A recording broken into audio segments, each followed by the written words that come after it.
Most people associate Spitfires with the Royal Air Force and the Battle of Britain, but the iconic fighter served many different countries in its operational history. Hello everyone, it's Russ Niles reporting from the historic Flight Foundation near Seattle, which operates a particularly well-traveled Spit. President John Sessions shares a little of its history.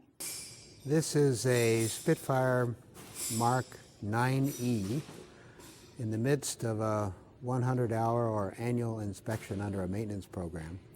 It's an experimental aircraft that we demonstrate every summer, and it's really one of the gems in our collection. We obtained this aircraft from our friends at Duxford. It was a restoration project that we undertook as a joint venture from essentially a collection of parts. And the history of the airplane is what really made this the compelling project that it became. This particular airplane was initially a Czech RAF airplane, 312 Squadron, at the end of World War II, flown by Czech pilots who had fled their country in the Blitz, and then wartime pilots for, at that point, about 6 years. Then at the end of World War II, it was transferred to the reconstituted Czech Air Force. Some of the Spits that were conveyed to the Czechs were actually sold to Israel in '48, and this was one of those airplanes. It saw action in the desert from '48 until 1954 and went to its 4th Air Force then in Burma.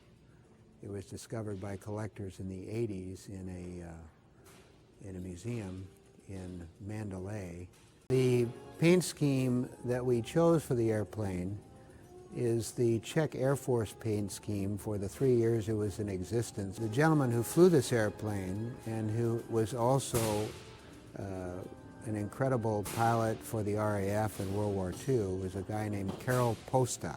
And we have pictures of him doing air show demonstrations in front of well in excess of 100,000 people in the Prague area. And we refer to this as the first air show Spitfire because of those endeavors. The best demonstrations of the Spitfire, I believe, are accompanied by historic narrative, preferably spoken by someone with a British accent, who has the good sense when the airplane goes ripping by to be quiet for a spell and let folks hear the engine instead of the narrative.